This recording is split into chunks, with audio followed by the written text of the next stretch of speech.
नमस्कार, आपका स्वागत है। दोस्तों, हनुमान जी का केवल नाम लेने मात्र से बुरी शक्तियां दूर भाग जाती हैं। लेकिन आज हम आपको हनुमान जी की अष्ट सिद्धियों और नवनिधियों के बारे में बताने जा रहे हैं। कहा गया है कि जो भी मनुष्य केवल इनका श्रवण करता है, उसके सभी दुख दूर होता है, उसकी दरिद्रता का नाश होता है, उसके शत्रु भी नष्ट हो जाते हैं। इसीलिए आप हनुमान जी की इन शक्तियों का गुणगान पूरा जरूर सुने। इसे अधूरा सुनना पाप माना गया है। अगर आप हनुमान जी को सच्चे मन से मानते हैं तो कमेंट में जय श्री राम और जय हनुमान अवश्य लिखें।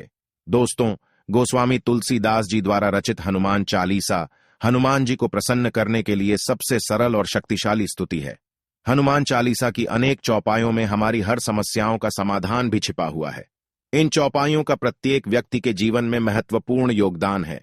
भगवान राम के प्रिय भक्त हनुमान जी को अष्ट सिद्धि और नौ निधि के दाता के रूप में जाना जाता है।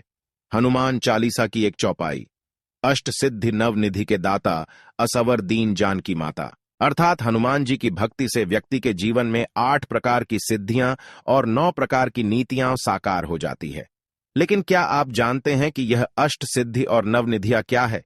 अगर आपको नहीं पता तो वीडियो को अंत तक देखें। कृपया वीडियो को शेयर करें और चैनल को सब्सक्राइब करें। अधिक समय न लेते हुए आरंभ करते हैं।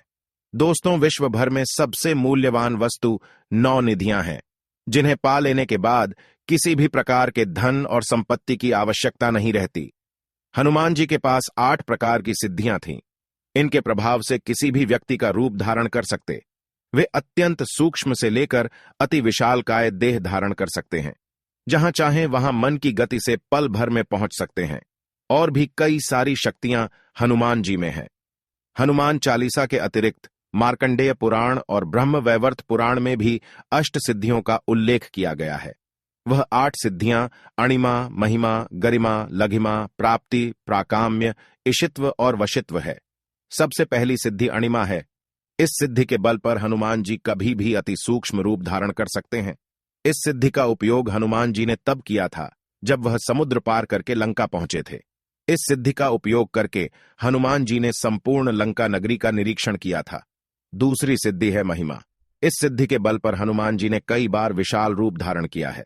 जब हनुमान जी लंका जा रहे थे तब सुरसा नामक राक्षसी ने इनका मार्ग रोक लिया था। उस समय सुरसा को परास्त करने के लिए उन्होंने स्वयं का रूप 100 योजन तक बढ़ा कर लिया था। इसके अतिरिक्त हनुमान जी ने कई बार विशाल रूप धारण किया है। तीसरी सिद्धि है गरिमा। इस सिद्धि की मदद से हनुमान जी स्वयं का भार किसी विशाल पर्वत के समान कर सकते हैं। इसका उपयोग हनुमान जी ने महाभारत काल में भीम के समक्ष किया था। एक समय में भीम को अपने बल पर घमंड हो गया था। उस घमंड को तोड़ने के लिए हनुमान जी एक वृद्ध वानर रूप धारण कर मार्ग में अपनी पूंछ फैलाकर बैठे हुए थे। तब भीम ने देखा कि एक वृद्ध वानर की पूंछ मार्ग में पड़ी हुई है। फिर भी इन्हें वृद्ध वानर से कहा कि आप अपनी पूंछ बीच मार्ग से हटा लें। वृद्ध वानर ने कहा कि मैं वृद्धावस्था के कारण अपनी पूंछ को उठा नहीं सकता, आप स्वयं हटा दीजिए। इसके बाद भीम पूंछ हटाने लगे, परंतु पूंछ टस से मस नहीं हुई। भीम ने पूरी शक्ति का उपयोग किया, लेकिन सफलता नहीं मिली। इससे उनका घमंड चूर चूर हो गया। चौथी सिद्धि लघिमा। इस सिद्धि से हनुमान जी स्वयं का भार बिल्कुल हल्का कर सकते हैं और पल भर में वे कहीं भी आ जा सकते। जब हनुमान जी अशोक वाटिका में पहुंचे तब अणिमा और लघिमा सिद्धि के बल पर सूक्ष्म रूप धारण करके अशोक वृक्ष के पत्तों में छिपे थे। इन पत्तों पर बैठे बैठे उन्होंने माता सीता को अपना परिचय दिया था। 5वीं सिद्धि है प्राप्ति। इस सिद्धि की सहायता से हनुमान जी किसी भी वस्तु को तुरंत ही प्राप्त कर लेते हैं। पशु पक्षियों की भाषा को समझ लेते हैं और आने वाले समय को देख सकते हैं। रामायण में इस सिद्धि के उपयोग से हनुमान जी ने सीता माता की खोज करते समय कई पशु पक्षियों से चर्चा की थी और माता सीता को अशोक वाटिका में खोज लिया था। 6ठी सिद्धि प्राकाम्य है। इस सिद्धि की मदद से हनुमान जी पृथ्वी की गहराइयों में पाताल तक जा सकते हैं, आकाश में उड़ सकते हैं और मनचाहे समय तक पानी में भी जीवित रह सकते हैं। इस सिद्धि से हनुमान जी किसी का भी रूप धारण कर सकते हैं। 7वीं सिद्धि है इशित्व।